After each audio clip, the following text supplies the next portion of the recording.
Okay, so Savannah Shelnut is an ag climate resiliency specialist with Cornell Cooperative Extension's Harvest New York team. She works with producers and fellow extension personnel to combat and adapt to climate change in the Hudson Valley. She's based in Hudson, New York, and serves the 10 counties between Albany and New York City. Prior to joining CCE, Savannah worked with hemp producers in New York State to determine best production practices and create production budgets. She has also participated in research related to the soil microbiome's role in greenhouse gas exchange. And Savannah is originally from North Texas and received her bachelor's in plant and environmental soil sciences from Texas A&M University and her master's in horticulture from Cornell. So welcome, Savannah. We're glad to have you here tonight, and please feel free to take it away. All right, thanks for that excellent introduction, Abby. I'm just gonna share my screen really quickly.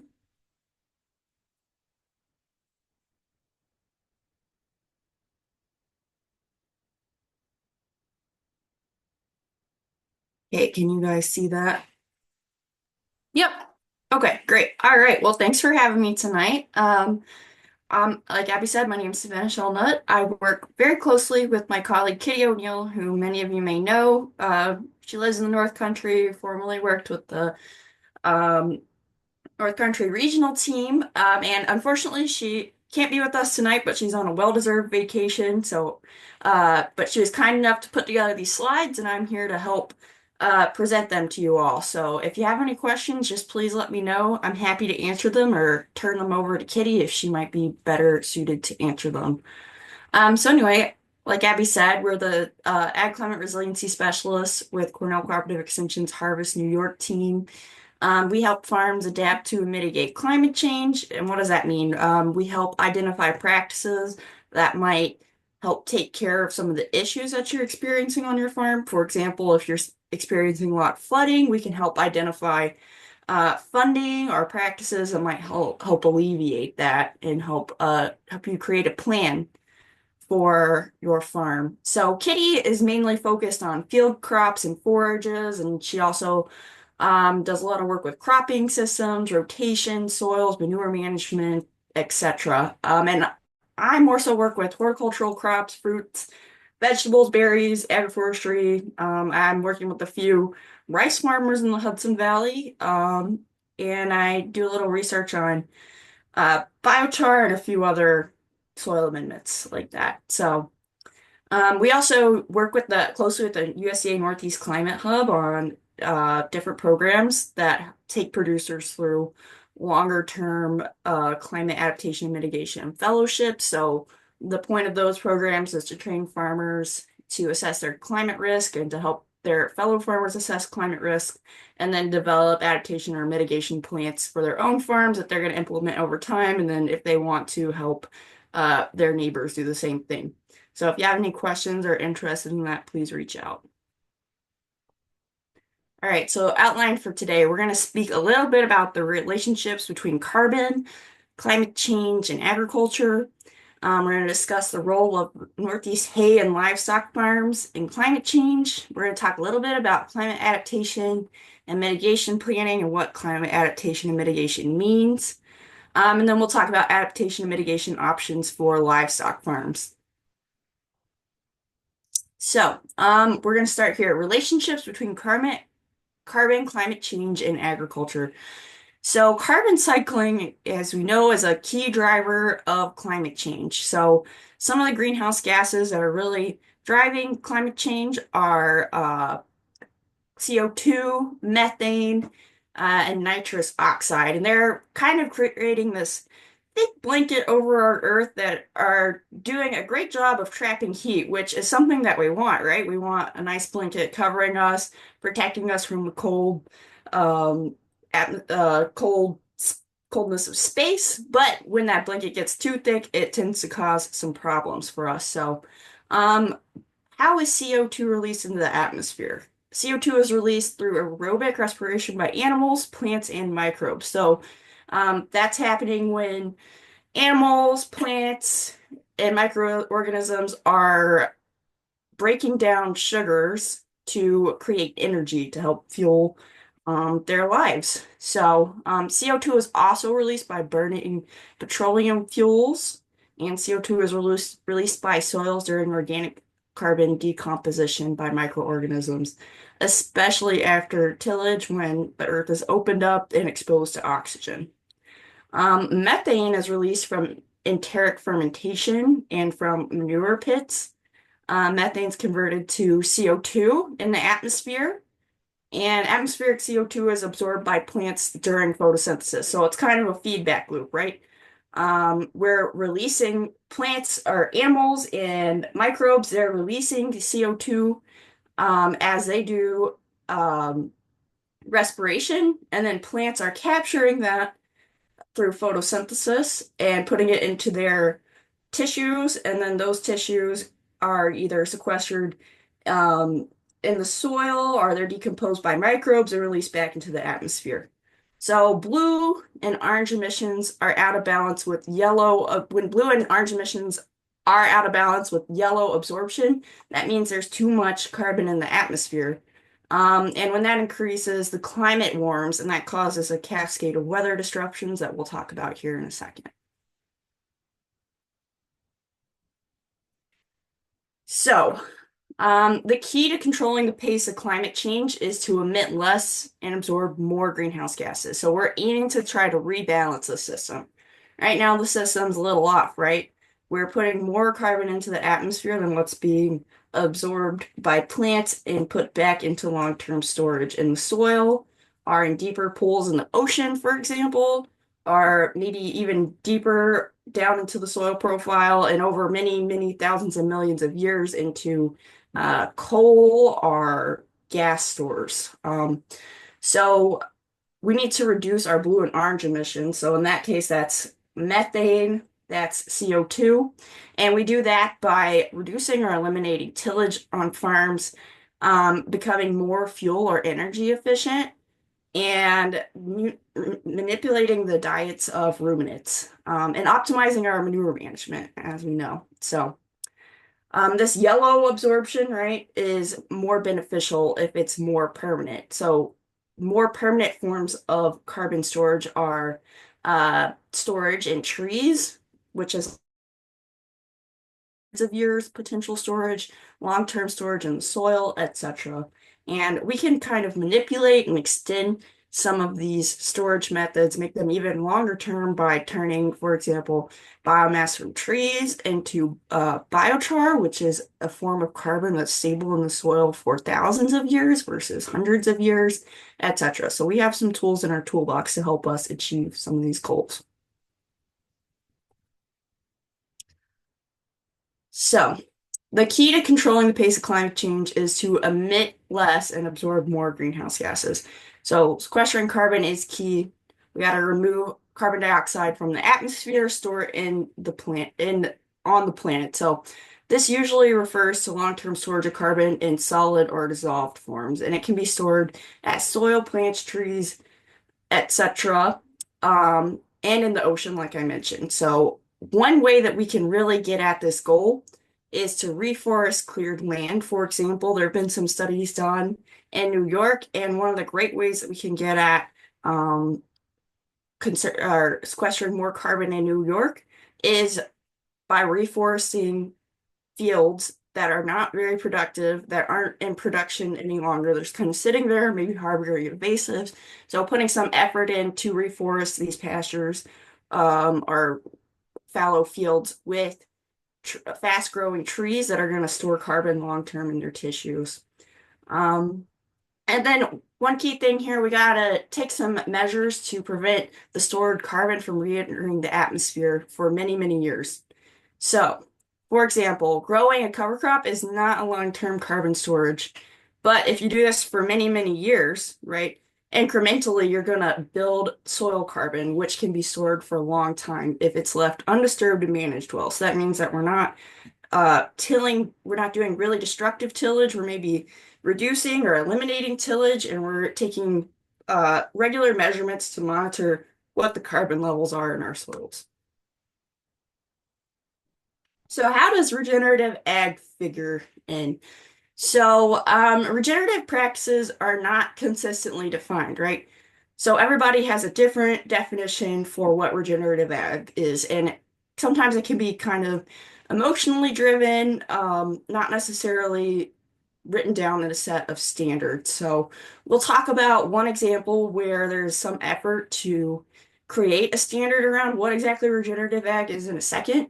But oftentimes it's defined as a set of soil health oriented practices. So that means implementing reduced or no-till on your farm, using cover crops and plant residue, spreading compost on your farm, improving your soil organic matter, or carbon, expanding soil microbial vigor, so creating an environment where microbes are happy, they're thriving, and they're existing in our soils to help create some sort of symbiosis with plants so that their growth is more enhanced. And then another key factor that a lot of people look at when they're considering regenerative ag is integrating crops and livestock together. So using manure from livestock that are on the farm to help feed the crops that are either feeding people or feeding other animals on the farm. And the goals and outcomes of these principles are to improve water quality, reduce greenhouse gases, build climate resiliency, etc. So, a lot of times this can be, as Kitty would say, more heat than light. But in fact, these ideas have been a part of standard USDA research programs for many decades. So, for example, over here we see a large long-term agroecological research network experiment at Kellogg Biological Research Station in Southwest Michigan, and they have been studying corn soybean rotations and all sorts of different types of systems, no-till, reduced till, etc., for many, many years. So, and they're also looking at organic production versus conventional, etc. So, a lot of this work has been happening for many years. It's just getting a new facelift or rebranding by calling it regenerative ag. And that's not necessarily a bad thing, right? People should be rewarded for the practices that they're doing. So, we just need some more solid standards to help uh, kind of solidify what it means to be regenerative. So, one key thing to note here is that regenerative ag has overlapping goals and outcomes with many greenhouse gas mitigation and climate resilience strategies. So that's why it's often tied in when we're talking about building climate resiliency on farm and reducing our greenhouse gas emissions. And as you can see, there's kind of a three-way overlap going on here. So we have our soil health here, regenerative ag practices, climate mitigation, adaptation, and resilience. So some of these things that we're doing are all overlapping and coming together to kind of help enhance the sustainability of our farms and build more resilience into the future. So I mentioned that there have been some efforts to kind of create some standards or rules for what regenerative ag actually means. So recently, California released draft language in January 2025 to help codify a definition for regenerative ag practices for incorporation into state policies and programs. So this is key to note that they're not proposing any type of certification program at this point, but their definition is based on soil health, soil organic matter, soil carbon, building soil organic matter, soil carbon, increasing the biodiversity of farming systems, and reducing greenhouse gases on farms. And it really incorporates decreasing reliance on pesticides, increasing or prioritizing animal welfare, building healthy communities, respecting cultural traditions, creating some type of positive impact to farms. So they're kind of looking at this from a multifaceted lens, right? They're not just thinking about the climate resiliency aspects or necessarily the greenhouse gas mitigation aspects. They want to create a full-fledged definition that kind of captures all the aspects that people think of when they envision what regenerative ag means to them. So, one key thing to note in this definition here is practice selection is based on the best available science and practice, including organic and traditional ecological knowledge for production systems. So they're really trying to take into mind what the science says works and make sure that's first when they're considering what regenerative ag is.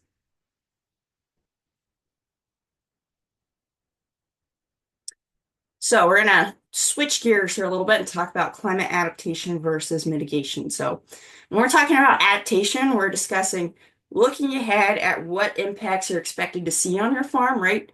So for example, maybe you've noticed that over the past 10 or 20 years, you are experiencing more floods, for example, and you're thinking about, how can I help to mitigate or help to cut back on some of the impacts that this is having on my farm? So you're taking steps to add resilience to your farm.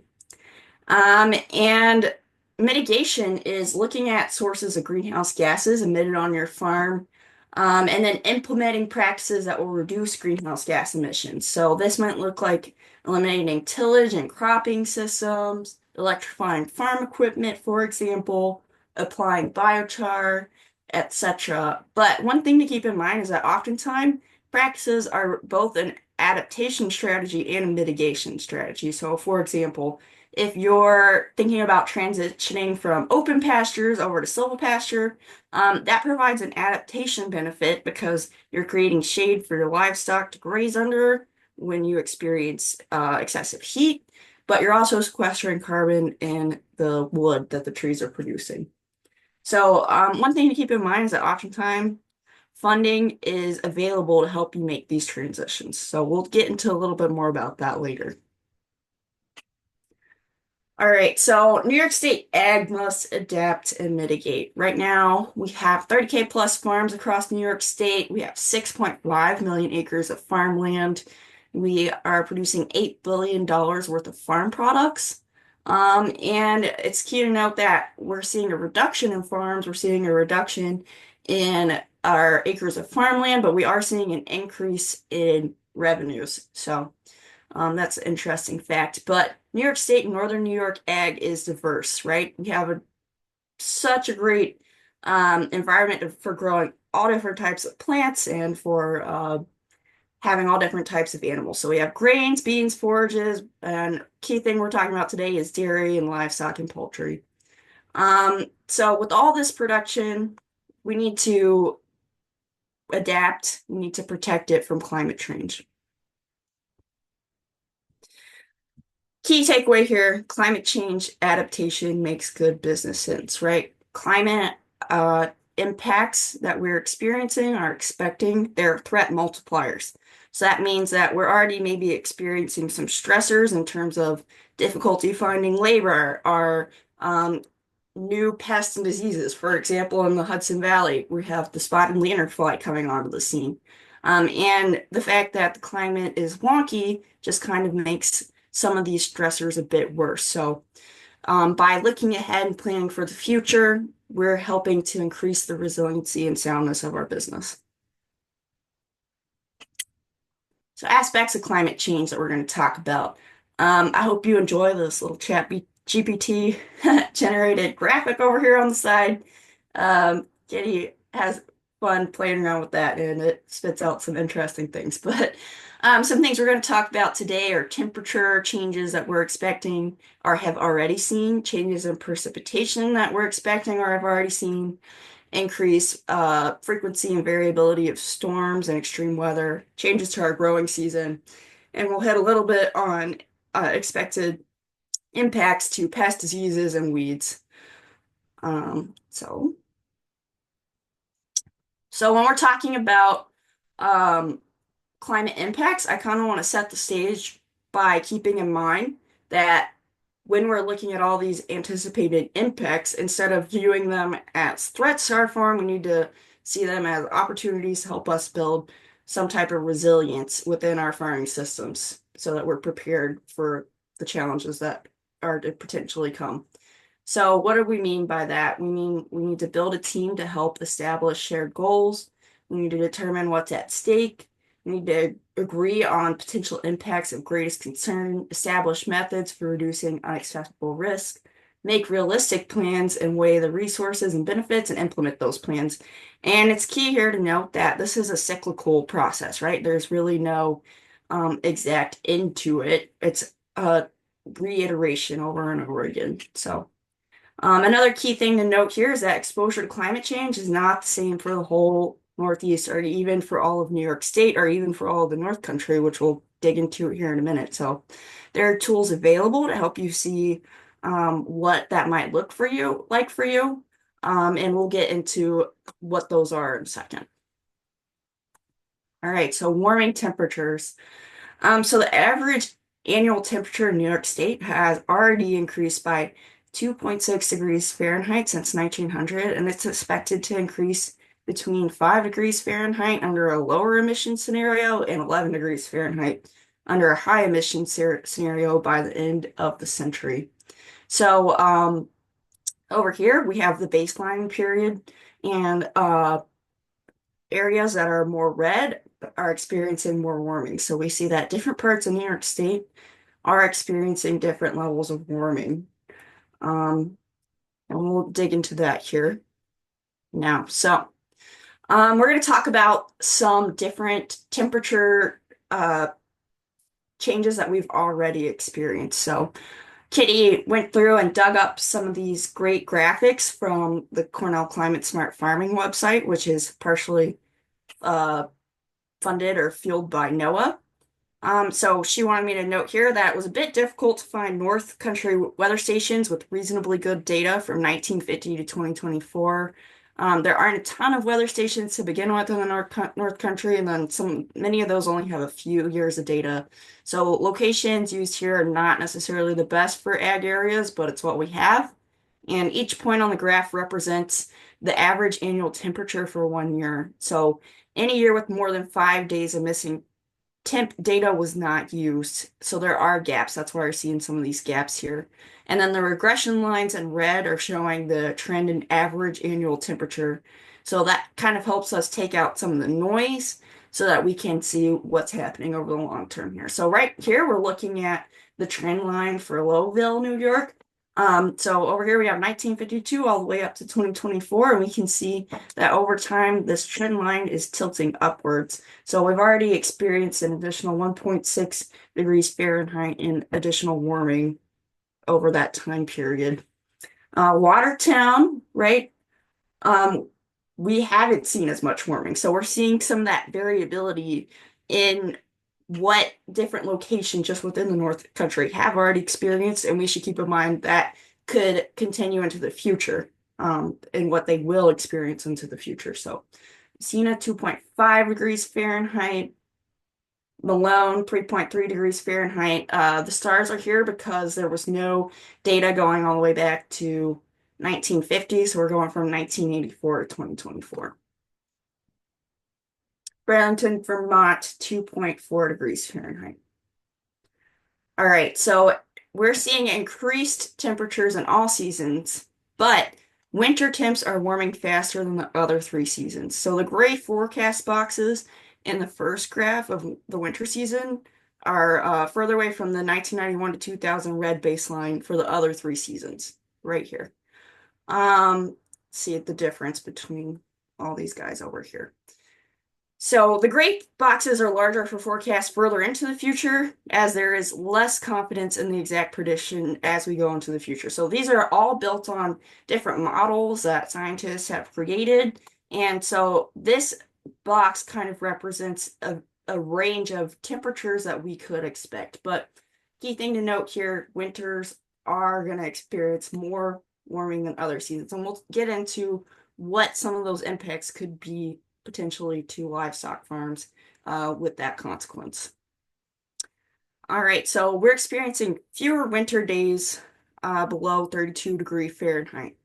So once again, we're looking at this trend line here, and we're noticing that it's going down. So Lowville is already experiencing 1 day less below 32 degrees Fahrenheit. Watertown, 2 days less. Messina, 3 days less. Malone, 2 days less. Burlington, Vermont, 6 days less. So this places an even more key importance on having a dry, durable winter feeding or sacrifice area for cattle or sheep. And this means that our mud season is getting longer, right? So each point on this graph, yeah, we already talked about that. So key thing to keep in mind, it's going to be even more important than ever to have that sacrifice area that you don't mind getting muddied up or torn up. And we're going to have to take some measures to help protect our livestock from excessive muddy conditions. So, with that in mind, we're experiencing a lengthening of the freeze-free period. Over here, we see some projections for what this might look like into the future. So this is a map of what we might expect the difference between the last spring freeze and the first fall freeze to look like in 2040, between 2040 and 2069 under a low emissions scenario, a lower emissions scenario. And then when we turn it up to the higher emission scenario, RCP 8.5, which is kind of what we're on track to experience at this point, we're seeing that we are gaining more and more growing days throughout the season. And when we look at even further into the future, 2070 to 2099, we're gaining in some places an extra 30 days of our frost-free period. So, longer growing seasons between frosts. So that's the last frost, the days between the last frost and the first frost. And when we're looking at this graph, each blue line on these graphs represents the number of days between the last frost in the spring and the first frost in the fall for one entire year. So the longer the line is, the more days that are in this period, and the shorter is the fewer. And the trend lines here just kind of help us to see what is going on exactly. So we can see this is 1950 over here, and we're kind of experiencing a widening of that frost-free period. So what have we already seen? Louisville gaining 30 days, extra 30 days, Watertown an extra 21, Messina 21 days, Malone an extra 12 days, and Burlington, Vermont an extra 35 days of this frost-free period. Heat stress during the summer. So in Franklin County, the number of days with maximum temperature over 9 degrees has increased by an extra 0.16 degrees Fahrenheit, 0.16 days per decade between 1981 and 2023. And much of northern New York is similar.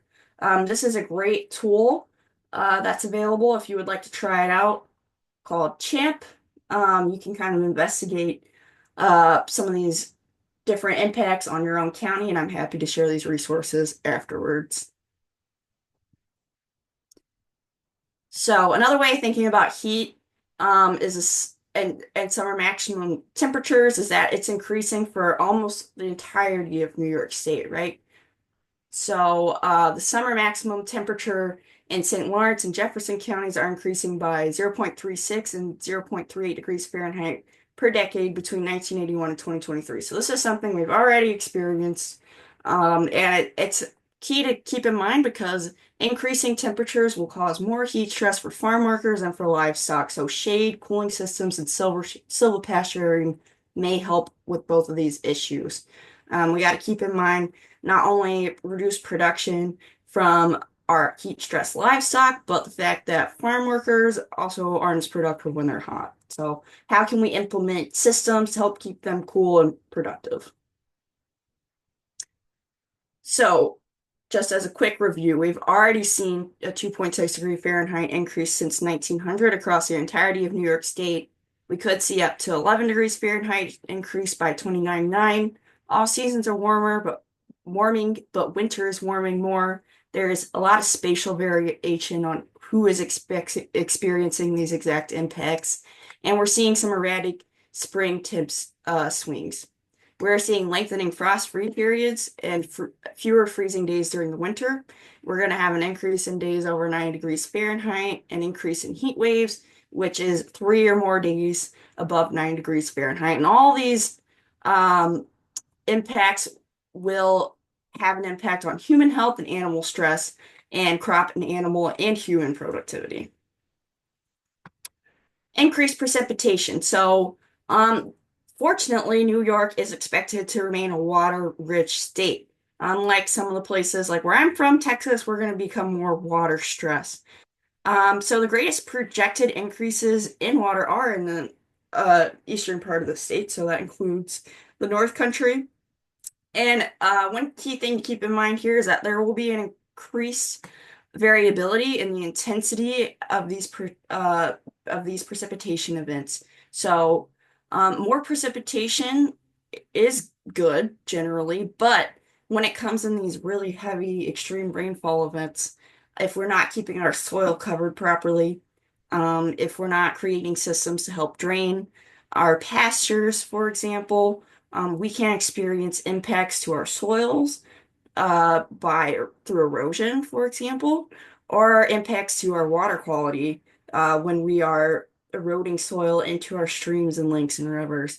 So protecting soil is more important than ever, and designing systems to help manage water is also more important than ever. All right, so in New York State, like I mentioned, most counties are expected to have already experienced increasing precipitation from 1980 to 2023. So we've seen a 1 to 3 inch increase over the past per decade in this time period. And this is a climate smart farming tool that helps you kind of visualize what exactly that looks like. So if we're going to zoom in and look at Essex County, for example, um, it's increasing, the amount of precipitation is increasing faster in recent decades. So we saw an increase of 1.18 inches per decade from 1951 to 2023.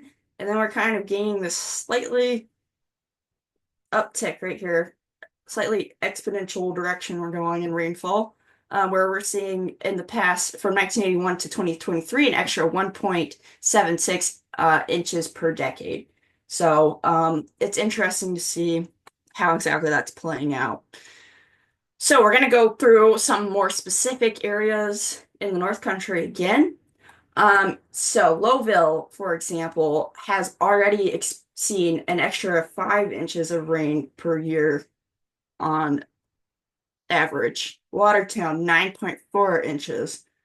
Messina, only zero point 0.1 inches. So we're seeing that spatial variability come into play with precipitation, just like we saw with temperatures. Malone, 7.8 inches. Burlington, Vermont, 7.3 inches.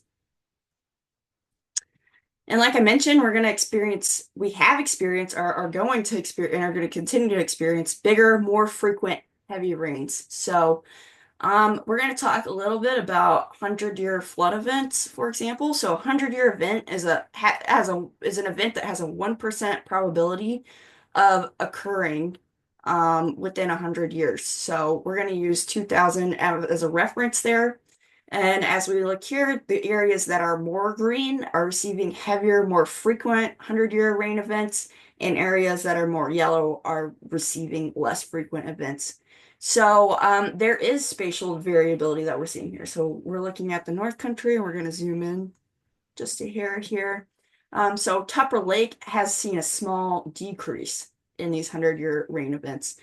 So in 2000, 4.89 inch rain had a 1 in 100 year probability, but in 2024, a 4.79 inch event um, is a 1 in 110 year probability, right? But on the other hand, Watertown in 2000, 4.34 inch event had a 1 in 100 year probability, but in 2024, 4.76 inch event has a 1 in 67 year probability. So key takeaway here really is that we're already experiencing some of these impacts, and there is spatial variability in how it's going to play out. So it could go either way, right? Another thing that we might experience is an increased chance of summer drought. So we're going to remain water rich, but since that rain's coming in more sporadic, more extreme events, we're still susceptible to drought. So for example, where I live in the Hudson Valley, we experienced a drought this fall, which was kind of crazy, and it led to some wildfires and a whole cascade of other impacts. So we're not exempt from this possibility. And for example, I was experiencing a drought where I live, but I would chat with Kitty frequently, and she was getting a ton of rain. So the spatial variability in what we're experiencing, even just across New York State, is going to be huge. Um, so with this increase in heat that we're expecting, we're expected to see an increase in water demand.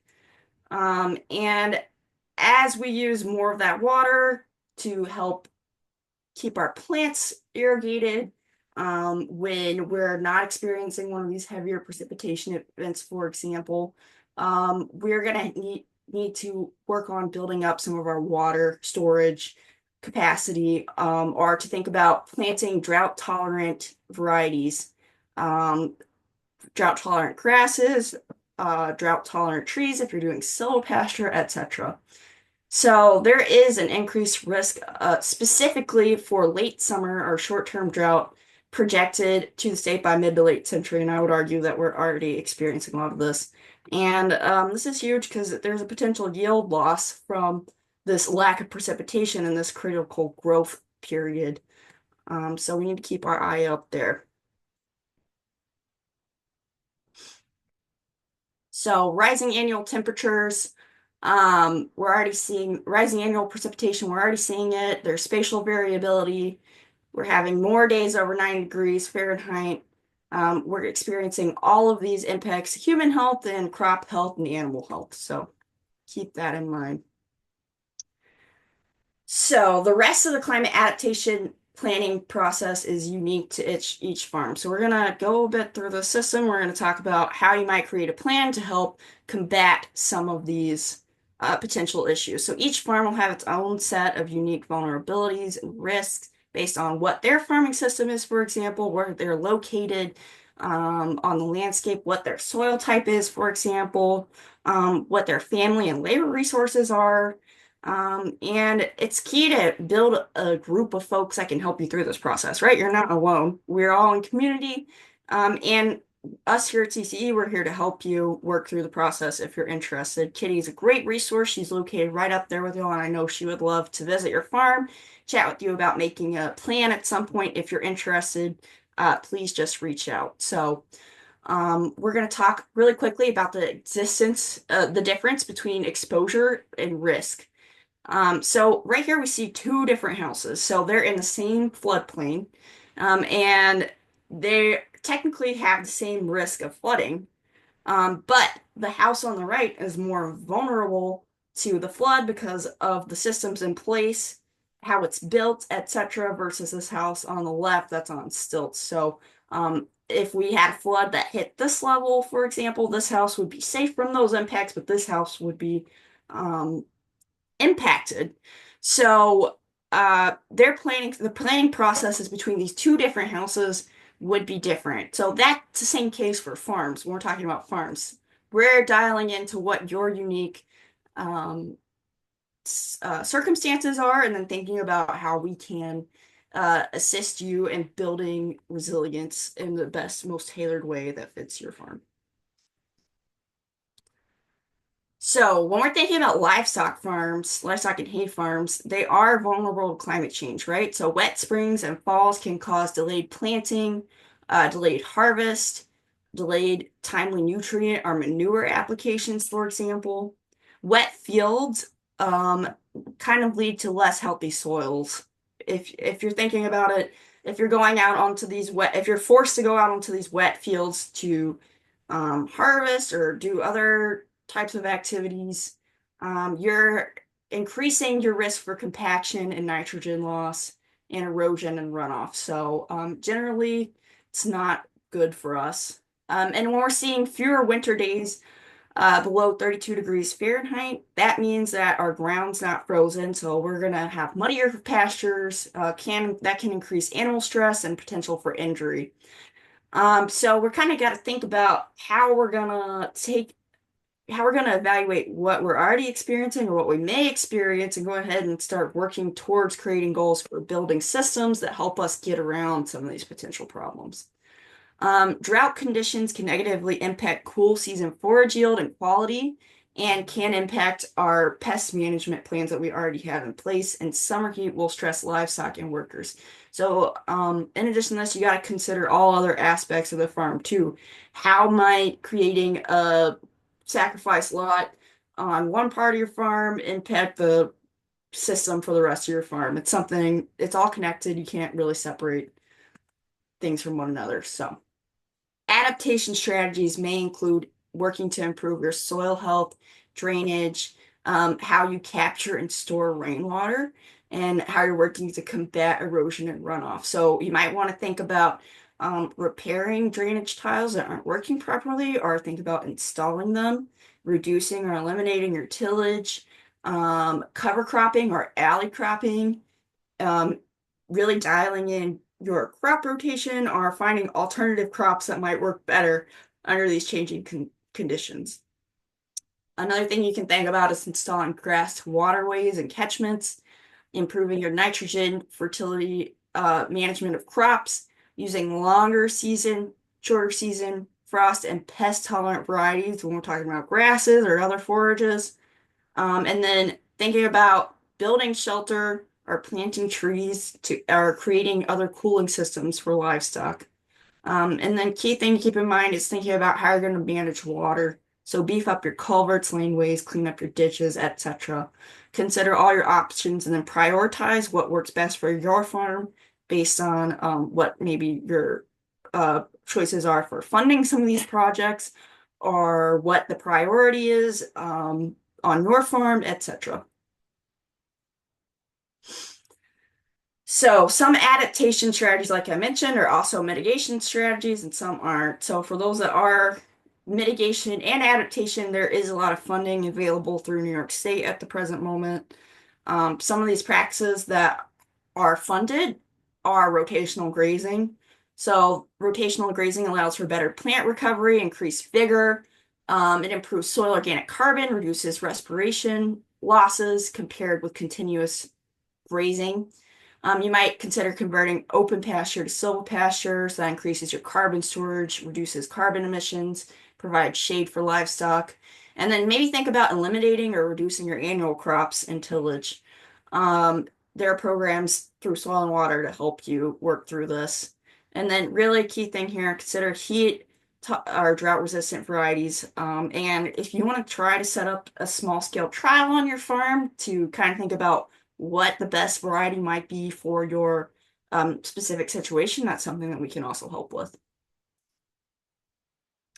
Another thing, key thing to dial in on here when we're talking purely about mitigation is improving your manure management or considering composting. There are programs available through New York State non-point pollution, etc., to help you implement some of these practices. Think about optimizing your forage quality, um, optimizing diet formulations.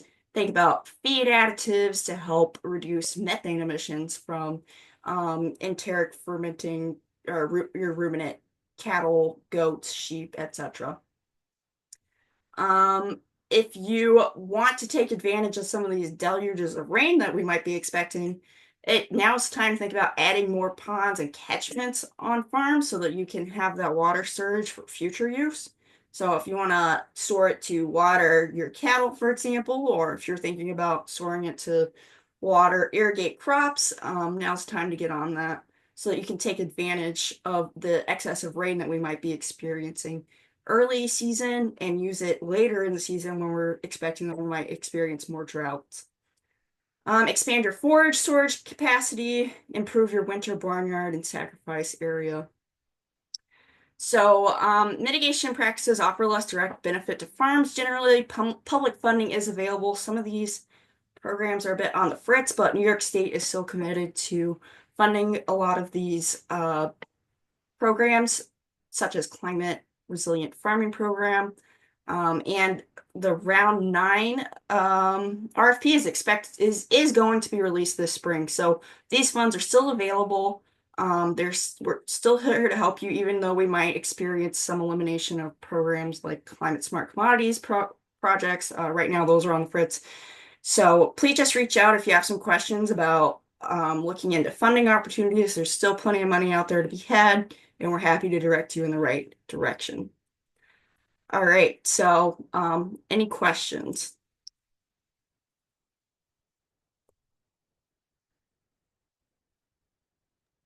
Feel free to type in any questions in the chat or unmute if you'd like to do that as well.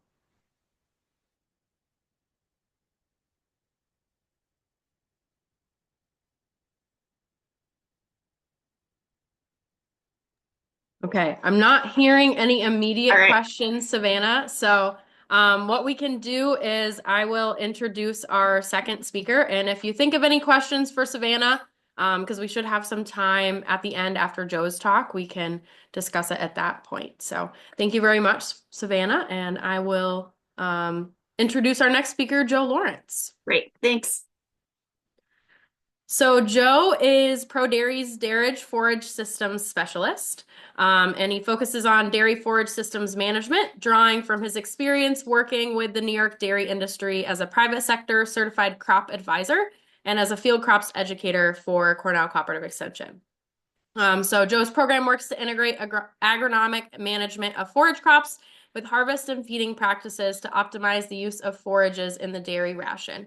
He leads a multidisciplinary team to implement the annual commercial corn silage hybrid evaluation program in New York and Vermont.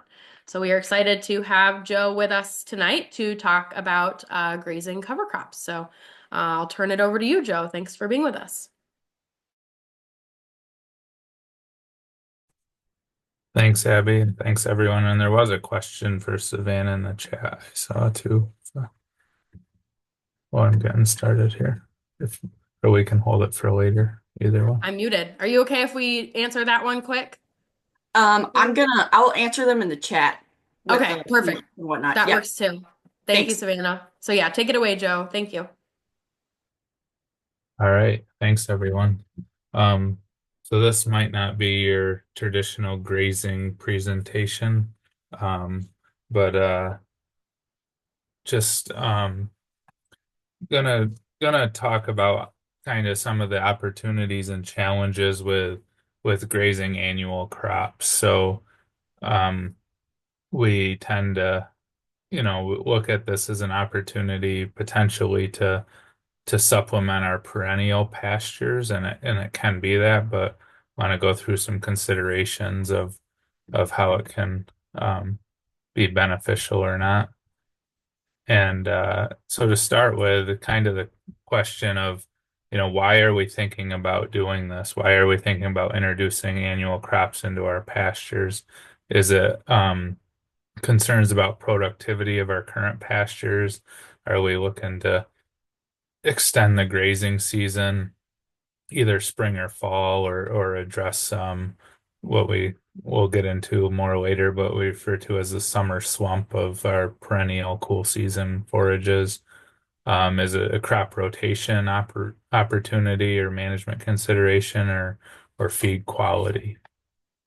So there could be other reasons, but those are some of the primary ones. So just before I get into the annuals, just want to address some kind of basic best management practices, because if productivity of our current pastures is a concern, then we really need to be looking at why that is. Why are our current pastures underperforming? Is it the plant species present? Do we have older native plant species that just aren't as productive? Is it a soil fertility, plant nutrition issue where we've haven't been able to keep up on the fertilization? Yes, in a grazing system, the animals are returning some of the nutrients directly back onto the field through their manure and urine, but they're also taking some of those nutrients off the field with them, and they're not evenly depositing them back on the field. So, um, despite kind of some, traditional ideas, we do need to fertilize pastures to have good performance. Is it, soil health or drainage issue? Animals can compact fields. The hoofs of animals, especially if they're on fields at the wrong time of the year, can do compaction. So even if you've never driven a piece of heavy equipment across that pasture, it could have a compaction issue, or just from the soil type have a drainage issue that could be affecting what plants do well there. Or is it harvest management? Are you overgrazing those fields? Are weeds encroaching? So we really, we want to look at this, because whether it's for perennial pastures, or if we want to kind of look into some of these other unique crops. We need to address these issues either way because we can improve our perennial pastures, and we're not going to get great results out of some of these annuals if some of these same issues persist. So. So just some of the things that we're going to think about again that are going to affect us whether we're working with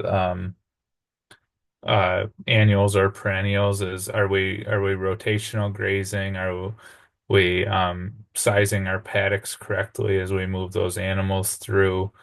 Um, Not overgrazing the grass or the forages. So are we leaving enough stubble there that we're maintaining a healthy stand? Are we allowing the proper rest periods between grazing events and um, clipping undesirable plant species? So cows go through, they eat what they want. Oftentimes, the stuff that they don't want is not something we want to spread throughout the pasture. So we need to go back and then mechanically clip that off before it goes to seed on us.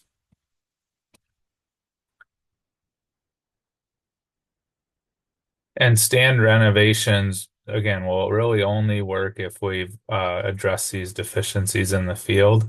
And if we're thinking about the need to renovate a stand because it's underperforming, there's some rules of thumb about the ground cover that you can utilize to determine whether the stand really needs to be renovated or not. So, um, and this is ground cover of desirable species, right? So identifying the species that are out there and the percent ground cover, because if we have undesirable weed species, we don't want to count them as part of our ground cover. So greater than 70% would be considered a good stand. If it's 50 to 70%, um, that would be in the category where we might consider that we could rejuvenate the stand through interseeding or something like that. We'll get into some of the pros and cons of that more later. And then if under 50% ground cover would we'd prefer to see a complete renovation rather than just trying to rejuvenate.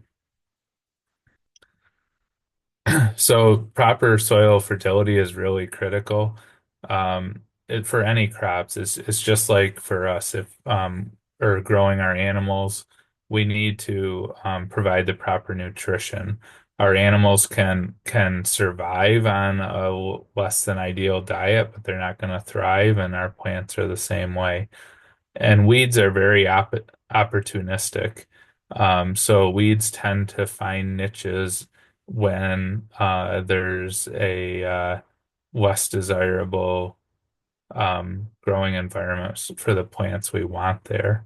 So we need to set our forages up for success by having the proper nutrition there.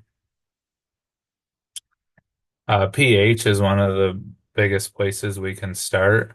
A low pH reduces the availability of nutrients. So even when we look at some of these favorable pH ranges and we see some of the grasses and like clover that can handle a lower pH, just because they can handle that lower pH does not mean you're optimizing their health and ability if the pH is low.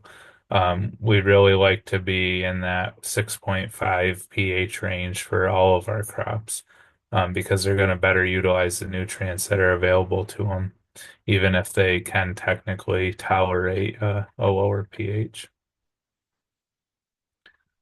Harvest intervals, we see this a lot if we're not moving the animals through quickly enough and allowing proper rest periods. This is just a couple graphics showing what happens to the root system underground um, when we overgraze or clip too short. Same principle applies to your lawn as to a hayfield. If we're clipping it too short or too intensively, we're going to have a very compromised root system below ground that in some respects matches the vegetation management above ground. And when we have that, um, we're not only going to see less productivity, we're more susceptible to a lot of what Savannah was talking about with some of these shifts in weather. And if we do experience a dry spell, um, we won't have that robust fibrous root system under this crop to really keep it going. So again, back to trying to uh, best manage what we have there before we think about alternatives. And I already mentioned this, but our stands with improved species are always going to be more productive than native species. Um, and if we're going to rotate a crop, it's a lot of work to terminate a stand and plant a new crop there. But again, if we have to assess the situation, if we need to add lime to the soil to correct the pH, if we have weed issues there, where we have a lot of undesirable species in our plant mix. Sometimes a complete termination of the stand is warranted. Other times we can correct it just by changing our management and maybe introducing some new crops. But again, we have to consider if that's really worthwhile or not. And that's one place annual crops could come in if we determine a stand needs to be completely renovated. Sometimes it can be good to take a year or two off before you seed it back down to a perennial crop um, in order to take the time to correct some of those issues, address the weed issues, correct the fertility. So sometimes an annual crop can work in there to our favor, and break up that rotation a little bit before we seed it back down to a perennial. And whether it's an annual or perennial, grasses need nitrogen. Lots of examples of this there, but just one local example from a trial we did on a farm several years ago here in the North Country, where we fertilized pasture areas in a pasture with different rates of nitrogen, and looked at the impact on yield and protein. So grasses respond to nitrogen, whether that's from fertilizer or manure. And we see, it has an impact both on the overall yield we get off the field as well as protein content. And it doesn't take a lot. You can see here just the 50 units of N in this study provide provided yields statistically similar to the higher rates as well as crude protein levels. So now that we've kind of revisited some of those basics that again really apply to any crops that we're trying to grow or graze, um, need to start thinking about where do different crops fit into our system and our management.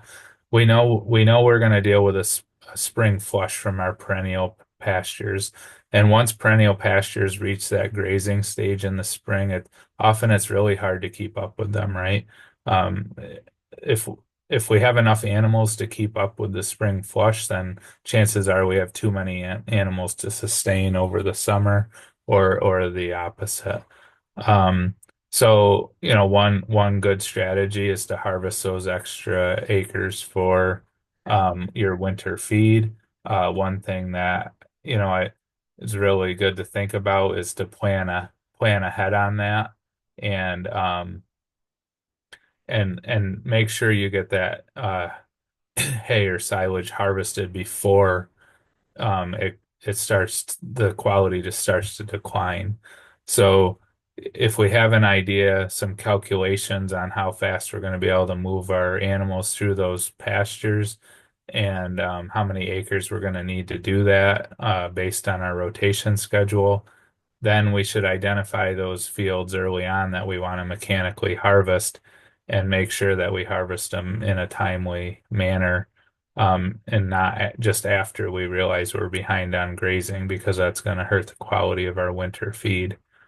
another question that always comes up is should I put nitrogen on those grass pastures in the spring of the year? And we commonly put nitrogen on grass that green up with when we're mechanically harvesting that for forage. But it's really, for the reasons above, not really necessary for spring grazing. Again, we tend to already have more than enough material out there in the spring. So oftentimes for grazing, we're shifting that timing and looking at applications later in the summer rather than that spring green up, sometimes after that first grazing. And when we start thinking about the quality of our feed, whether that again what we often hear, oh, some of these annual forages can be higher quality for us. Well, they're still susceptible to the same rules that our perennials are, and one of those is grasses. The fiber digestibility of the grass goes down significantly um, when when they head out. So whether that's an annual grass or um, uh, some sort of small grain like oats or rye, or it's a perennial grass, we want to capture it in that early stage, usually what we call the flag leaf stage, which is that last leaf that comes out before head emergence, and get it in that vegetative growth period. And also recognizing that, when we think about the digestibility of our forages, small grains in the blue here and our grass, this is haylage, but the same applies to any grass, is this dotted green line. We see that this is the number of samples that are at each of these digestibilities. And we see that the grass and the small grains have a lot shallower line. And basically what that means is less of the samples are congregated here in this middle range, and there's more on each end, right? So it actually has a better high end potential than our corn or some of our legumes like alfalfa. You can actually get higher digestibility out of our grasses, but they're also what I often say is less forgiving on this end. If we miss that window where they're good quality, they go downhill on us pretty fast. So any of these annuals that we're going to be talking about, they're not a silver bullet. They all have pros and cons, and we have to really ask ourselves, are we implementing them as a strategic management strategy, or are they just a band-aid for some of the stuff we already talked about? So they do offer, good quality forage at times a year when our cool season perennials may not. Again, they could help us with a crop rotation. They could also align with our resources. So maybe we have wet soils and it's really hard to plant stuff on our farm early in the spring and in May when we'd like to plant our perennials. So in those cases, a later planting date in early June with some of these summer annuals may work better for us. Or we just have more labor at certain parts of the year. And we'll look at kind of a calendar of when some of these crops are available to think about when the soils might be dry enough, when we may have labor at the farm to help with this sort of stuff. On the Band-Aid side, if we're using these, trying to intercede to thicken up a poor stand or counter undesirable species, or if it's an emergency forage situation, we have to ask, is this just a Band-Aid approach? Or, even if it is a Band-Aid approach, it could still be what I said here was a strategic Band-Aid in terms of, all right, we have a less or we're having a drought or something like that, we need some extra forage. We need to implement something that's quick and is gonna give us the feed that we need. And in that case, we're doing it, as a one-time thing, not trying to um, mask some deeper issues. So annuals, they can be very fast growing. They have potential to be high quality, but as we've already talked about, part of that comes back to our grazing management, harvest management. Where are we timely? Are we capturing the quality that the animals need? And that's going to vary a lot by beef or dairy or whatever you're working with. So I didn't spend a lot of time on this presentation on what those quality standards were because they're going to vary by depending on what type of livestock you're using, but just that's where I would, work with our colleagues here in Extension to understand what the quality targets are for your groups of animals, and then work from there to make sure you're capturing that. And, opportunities for tolerance to drought or heat, that sort of thing. Some of the other things we need to think about that could be challenges. Their annuals are very management intensive. So perennial fields, yeah, we seed them down once, we maintain them for several years. But when we think about introducing annuals into the rotation, this is a yearly need to till fields, to have that equipment, to do the seeding, to uh, keep up on the fertility needs. Where we have seed cost, additional seed cost each year. uh, some of these different crops that we introduce could actually give off flavor to our milk if we and that's an issue if we're doing any sort of on-farm processing, cheese curd or bottling our own milk or something like that that we need to be aware of. And their palatability challenges too sometimes, with some of these annual kind of cocktail mixes we hear about. We hear about some pretty creative mixes of different crops, and we really need to understand if when we read about these mixes if they work well for grazing or if they work better for silage, because some plant species that if we chop them up finely and ferment them as a silage, they're very palatable. But if we try to turn the animals out into those whole with the whole plants there, they may not be as desirable. So understanding what you're looking for and what you're going to use it for. So just a list of a bunch of different annual crops that we see used for forages, and kind of how they're defined as cool season or warm seasons.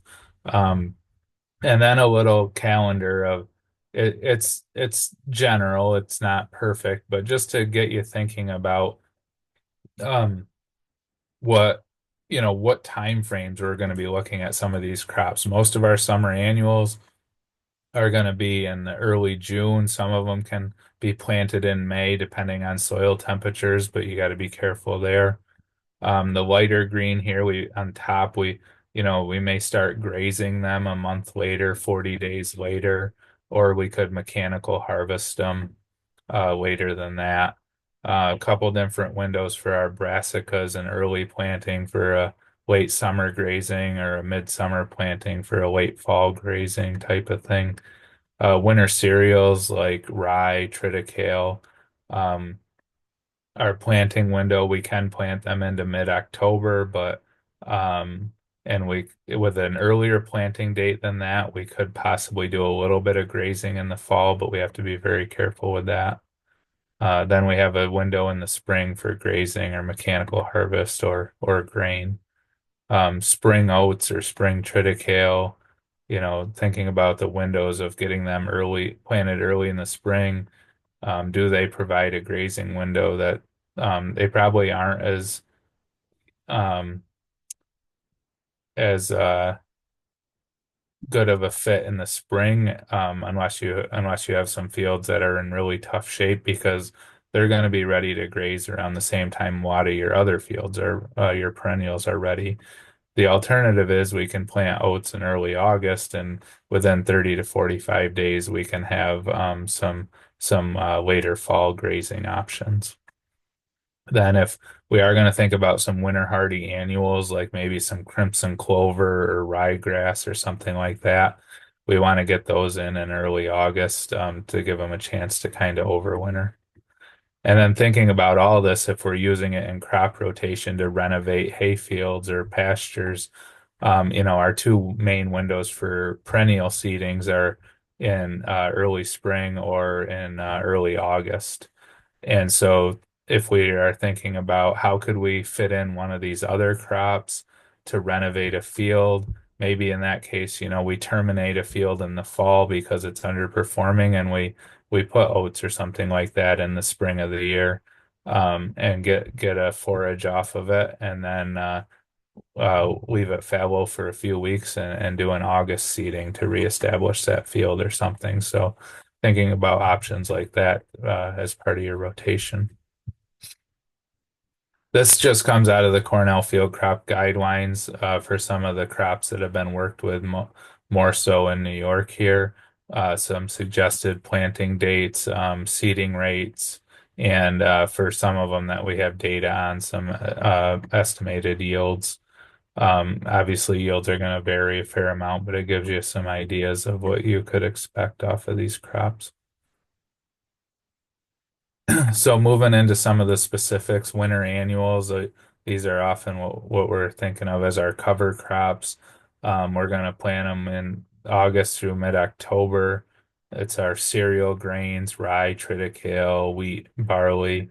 Um, Possibly a chance for some fall grazing if we get it planted early enough and we need some emergency forage. But there is a risk if we overgraze them in the fall that we could reduce the spring performance of them. So if we're on in one of those emergency situations to graze, we want to move the animals through there quickly and just have them clip it off, not really eat it down. Spring grazing, it's an opportunity. They're often green up and it could be ready to graze a few weeks earlier than our perennial pastures. Plus, sometimes we have, if we have a wet spring, we have perennial pastures that are ready to go. Um, the forage is ready to go, but the fields are still too wet, and we're reluctant to turn the animals out onto these perennial fields and damage the soil. Where in this case, if we have some of these winter annuals, we could potentially, excuse me, we could potentially turn the animals out there earlier and use them as a sacrifice area for grazing to get some early spring forage and not worry so much about damaging our perennial pastures. So, outside of a grazing scenario, we often talk about winter annuals as either a green manure or a double crop. And I just bring this up because it is important when we look at some of the dates that are listed and you're reading about these, is if you're intending to use these as a grazing crop in the spring or as a forage crop for mechanical harvest, really want to look at what your intended use are and what the dates are. If we're just putting in this at like say after a corn crop as a green manure cover crop, we're just looking for ground cover for conservation purposes and we're going to terminate it the next spring. We can get away with later planting dates into mid-October for rye, a few weeks sooner for triticale. And we can sometimes get away with broadcast applications, although drilling it in is still preferred. But if we want this to be a suitable double crop for grazing or mechanical harvest, we need an earlier planting date and we really need to drill this seed into the ground.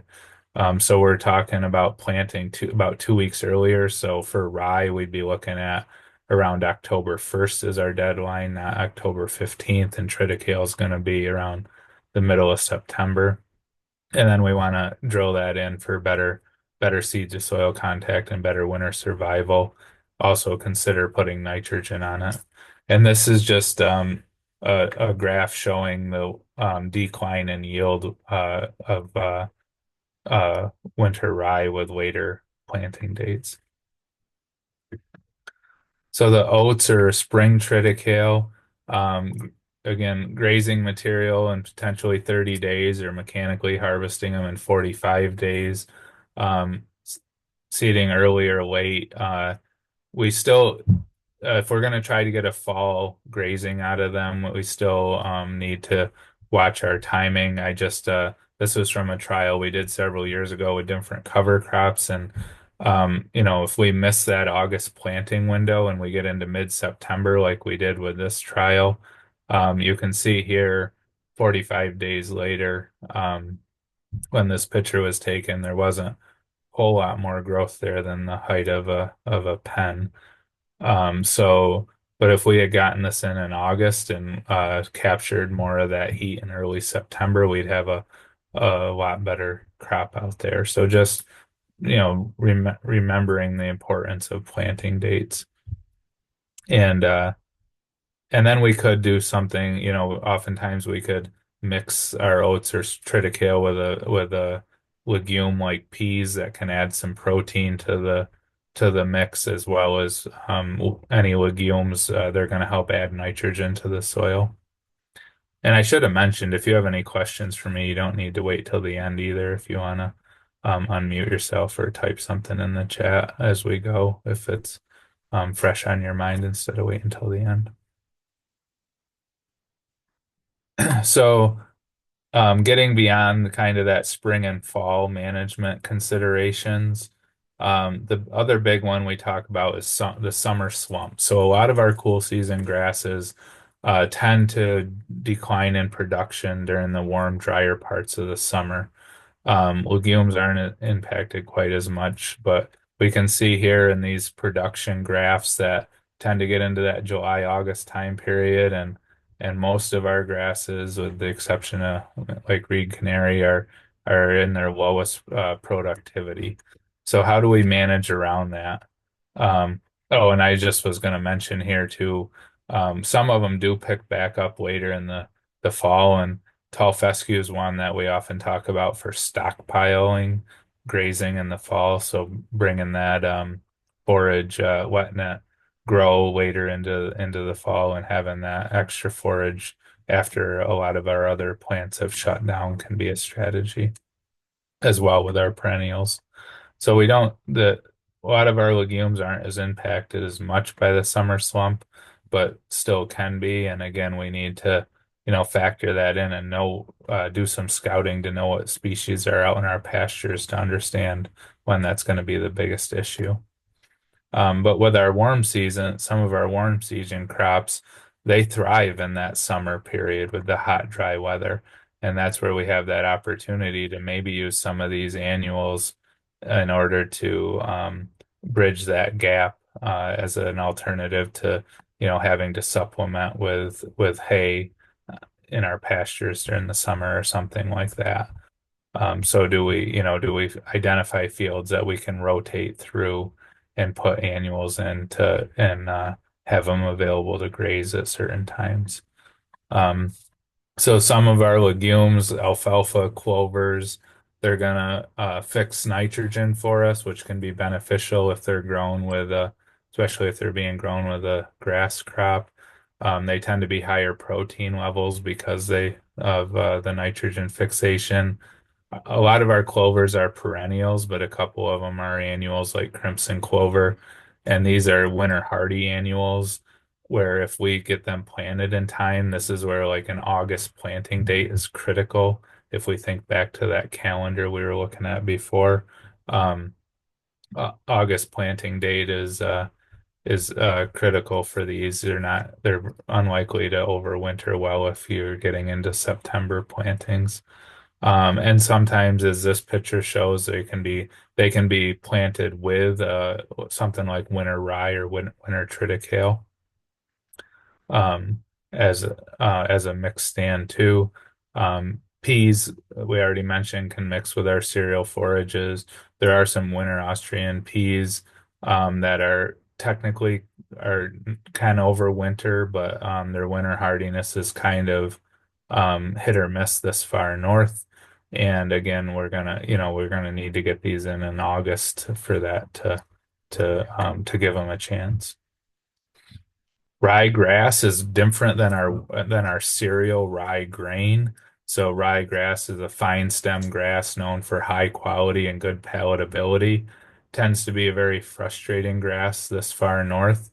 There's essentially three types of rye that we often hear about: perennial ryegrass, However, even though it's known as a perennial, when you get this far in north into New York, it sometimes we do see it winter kill.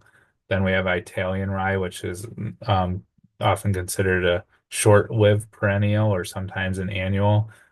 Sometimes it lives longer, sometimes it doesn't. And then we have annual ryegrass that we would expect to not overwinter this far north, except that sometimes it does. So um, ryegrass can be a high quality feed, but it can be very frustrating. Um, and Oftentimes I kind of say half jokingly, but half seriously that if we plant perennial rye and we want it to live, then it'll die on us. And if we plant annual rye thinking it'll winter kill and then we can plant something else in the field the next year, then we'll end up with annual rye grass still growing the next spring when we were hoping that it would winter kill. Um, so it is a high quality, good pasture feed. Can work, especially if you know you just want it for an annual part of a rotation. Um, and but it comes with some frustrations. And also there's been identified that we have some glyphosate tolerant annual ryegrass found in western New York, which, because it's a cover crop and oftentimes we're terminating cover crops with herbicides, they're under some selection pressure, and we don't know of it in any other part of New York State yet, but it's just something to be aware of as you're managing these rotations. So as we get into the next part, I just wanted to give a little refresher on BMR. So BMR stands for brown midrib. It was a naturally occurring genetic mutation that was discovered about 100 years ago. It's essentially reduced lignin in the plant, which results in improved fiber digestibility. And the BMR gene can be found in corn, Sudan grass, sorghum, pearl millet or sorghum Sudan grass mixed crosses. Excuse me. So I wanted to bring that up because as we get into these, um, you can find non-BMR versions of these. Generally, they're pretty cheap. The seed is pretty cheap, but you get what you pay for. So I would encourage you to steer clear of the non-BMR versions of these and make sure that you're selecting BMR versions. So when it comes to this sorghums or Sudan grasses or the crosses, we can graze them, can be used for silage. They don't work well for dry hay. They're a grass. They need to be fertilized. They're pretty nitrogen intensive, just like corn. Um, can harvest them once or graze them every 25 to or 20 to 30 days. If you plant them in June, you can get a couple cuttings from them. You can plant them up into the middle of July, but if you plant in the middle of July, you're only gonna generally get one cutting off of them. Um, there is a couple risks. Prussic acid is a acid that occurs and generally um, congregates in the leafy growth after a frost. It's temporary. Um, so it will dissipate, but you want to keep those animals off of that that pasture um for at least like 10 days after a frost. But yeah, it's not just one. If it frosts a second time, you have to reset your calendar each time you get a frost. So when we get later into the fall, oftentimes we lose that ability because we don't go that many consecutive days without getting another frost.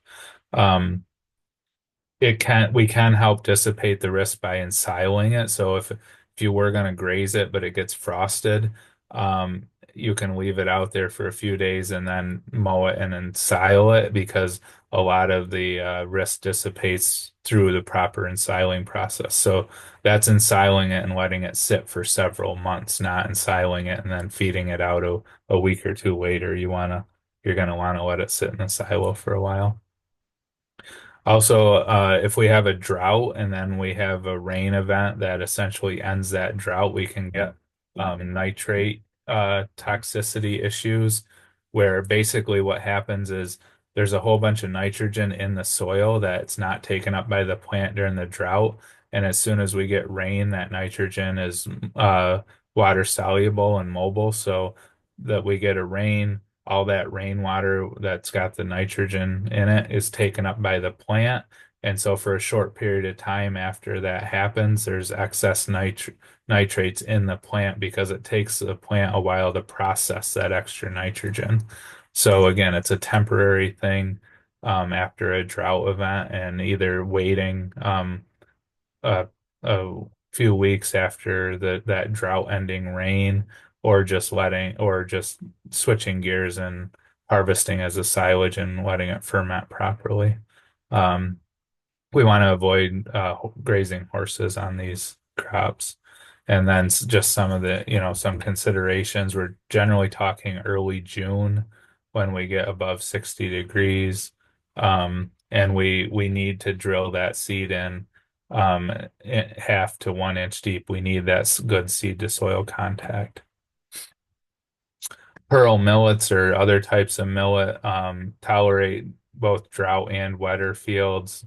You can use them for multiple purposes. We're going to, again, need warmer soil temperatures to plant them. Um, they're a grass, so we want to graze them or chop them before they get over mature on us. Um, seed costs for millets tends to be lower than our sorghum sedans, but they're also tend to be lower yielding. Our brassicas, there's a number of them out there. They grow well in cool weather and tolerate drought, so they tend to work well for that late fall grazing, maybe a sacrifice field that we're going to graze late, and even if it gets muddy, that's okay. Um, you know, they uh, we can graze them sooner. They're not super rapid growing. We have to plant them and wait a while before we can graze them. But then we could potentially get a couple grazings out of them. This is from Penn State, and um, just looking at what that period is, and that's here you look at their planting period, and for this far north, we're going to want to move that up a little bit for that late grazing. And this is just another example from that same experiment is if we plant these too late, um, they just don't amount to a whole lot. This was again almost 2 months worth of growth with a September 15th planting date.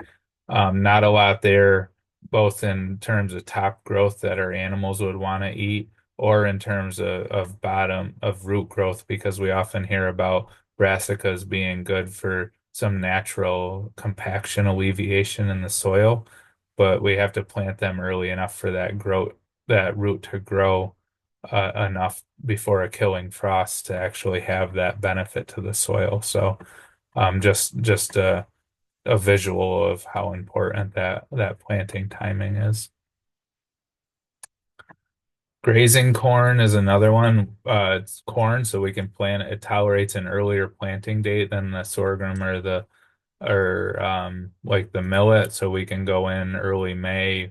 We only need about 50-degree soil temperatures for corn, not 60 degrees. Another one of those crops that can address the summer slump period, be ready to turn the cows out into it when your perennial fields aren't doing as well. Has a longer, does take longer to grow. You're going to get more total biomass, but what the cows will actually eat won't be all of that. They tend to strip the leaves off the plants, trample down the stalks. It can work fairly well, and actually, add some organic matter back to your soil too, if you want to till those corn stalks back into the ground. And then just we have to think because normally we're putting corn on just like 30-inch rows. We probably don't want to do that if we're grazing it. We probably want to plant it at a higher population or narrower rows so it canopies in sooner. Otherwise, we could have some weed issues in that grazing corn.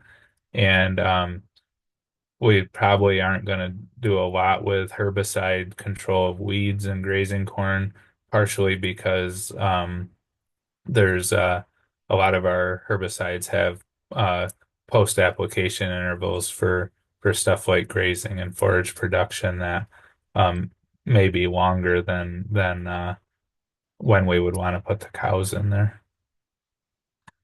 Teff is another one. It's a fine stem annual grass, very good palatability, kind of a finicky crop, tiny, tiny seed, needs an extremely firm seed bed. We can see here in this bottom picture, the only place it germinated and grew was where the tire tracks were, and the seed bed was firmer because it had been pushed down by the tires. Everywhere else, it was not doing well.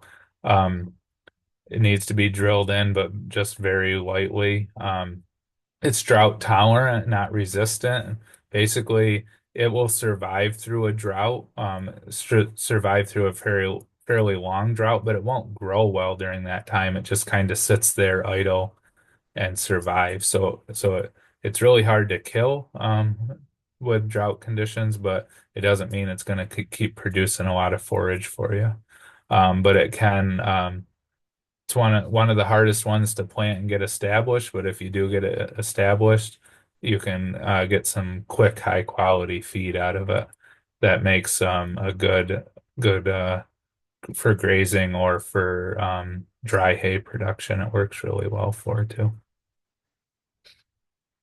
Some of these cocktail mixes, there's pros and cons. They can, so if we have a bunch of different species in the mix, we can fill different niches in the field in terms of, if there's different drainage, soil types within the field, fertility is not uniform across the field.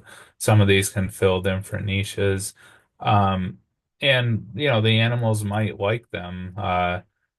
Certain ones better than others, or especially at different growth stages. It can diversify our risk a little bit. The legumes, again, will fix some nitrogen. We have to make sure we're matching these to our climate. Some of the cocktail mixes I see recommended from other parts of the country and are popular in being talked about in magazines and stuff like that aren't really ones that are going to work great this far north. Um, they're not, a lot of them don't mature at the same time, so you're always kind of watching the fields, determining when's the best time to turn your cows out into it. You're going to have some that's under mature, isn't yielding as well, while other species out there could be over mature and they're not going to be palatable to the animals anymore. So trying to match that timing can be a challenge. And again, we can get some pretty unique stuff out there that has the possibility to give our milk an off flavor if we're doing some on-farm processing.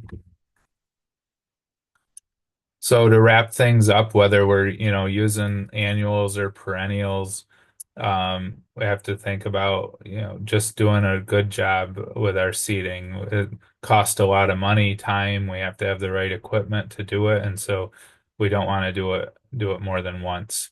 It's critical with these small seeded crops to get good seed to soil contact. Make sure the depth that you're seeding at is right. It's very it's tempting to go out there and broadcast these in or even broadcast them on and then go back over with a set of rollers to roll them in. And that can work in some cases for a few of our crops, but uh, it's taken a risk. And the seed costs the same amount of money whether you spread it on or take the time to drill it in. So you have to decide if that risk is worth it to you. And we tend to see better stands when we drill in. Again, making sure that our fertility is corrected before we seed something back down. Soil temperatures vary by crop, but we don't want to rush it, especially with those summer annuals, and get out there when the soil's still too cold because we could lose that seed and not have it germinate successfully.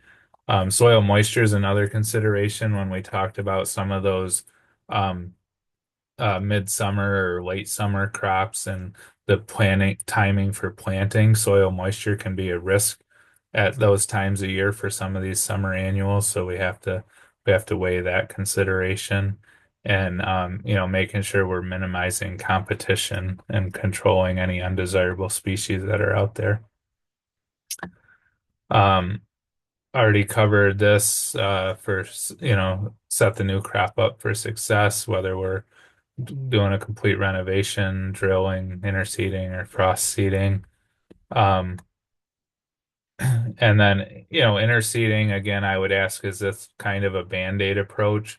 Um, we can temporarily thicken up stands with it. There's lots of examples, whether it's sorghum Sudan grass or even some rye or triticale or some legumes and interseeding them into a pasture to thicken them up, provide some extra forage. It can be it can work for us. It can give us some good quality pasture to graze, but it's a temporary solution. And again, we have to ask why we're doing it. Um, and then what's our success rate? Oftentimes, even when we have a thin stand, there's a fair amount of competition from the plants that are already established in that field. So if we go back through and try to interseed um, another crop into it, um, then what's generally going to happen is with those larger or sorry, I'm getting off here. Is those plants that are already there are gonna outcompete those new seedlings that are just coming up. If we get ideal moisture after we interseed, then we might get possibly get the new seedlings to catch, but it's risky. The other thing, oftentimes you'll read a recommendation where it'll say, well, um, let the cows overgraze the existing stand, or if you're mechanically mowing it, mow it super short to the ground and then go in and no-till in your new seed. And the idea behind that is we want to stress out the plants that are already there, set them back a little bit to give our new seedlings a competitive chance.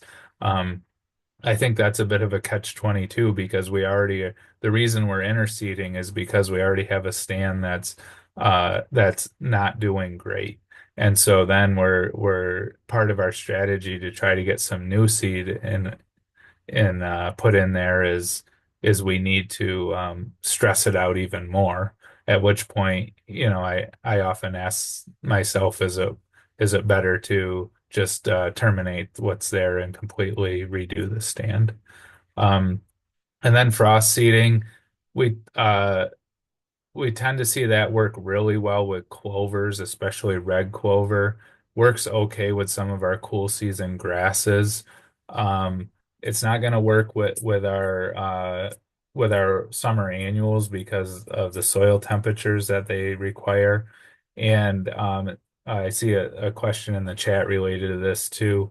Some of our larger seeds, like our sorghums, our like winter cereal grains or spring cereal grains like oats or rye or triticale, um, th- they tend to need a deeper seed placement in the soil. So anytime you think about a larger seed, they have more of a energy reserve in that seed, and they tend to like being placed a little deeper in the soil, and in return they also have enough energy reserves to get the shoot out of the ground, where our very small seeds, like a lot of our perennial grasses and legumes, um, we they still need good seed to soil contact, but we plant those shallower because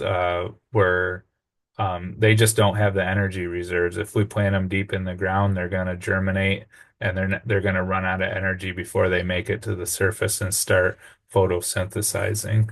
So what it really comes down to is just trying to get that right depth.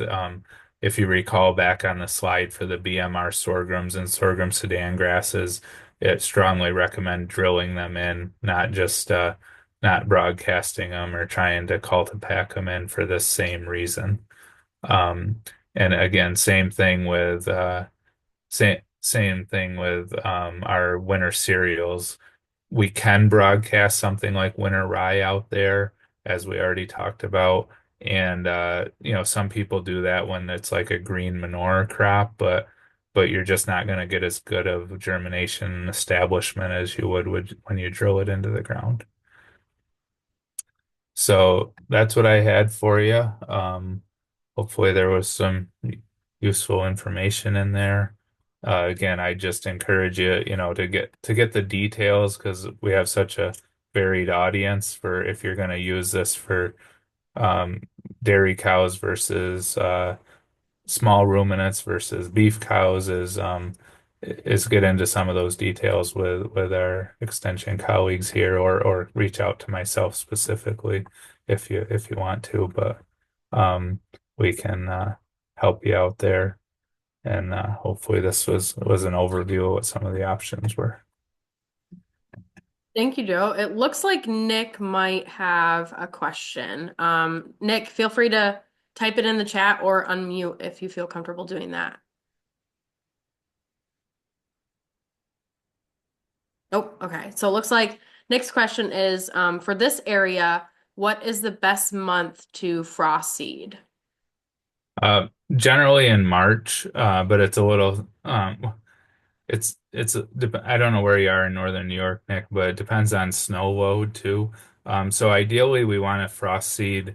The whole purpose is we're trying to get that seed on the ground when we're still getting frozen nights and but above freezing during the day. So kind of like our maple syrup weather. If it's good maple syrup weather, it's a good time to frost seed, providing that there's not snow on the fields or not a lot of snow at least. Because what you want is to get that, spread that seed out, throw it out there on the soil, and then as it freezes at night and thaws during the day, the soil expands and contracts with that freeze thaw cycle, and that expansion and contraction actually works those seeds down into the soil surface, so you get better seed to soil contact. So maple syrup weather is good frost seeding weather.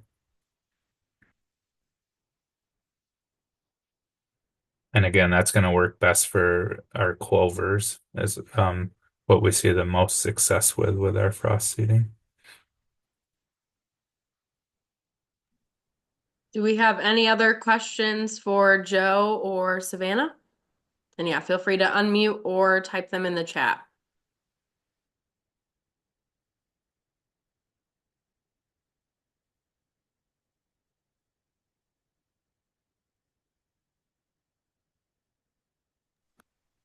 And I can also pause our recording here.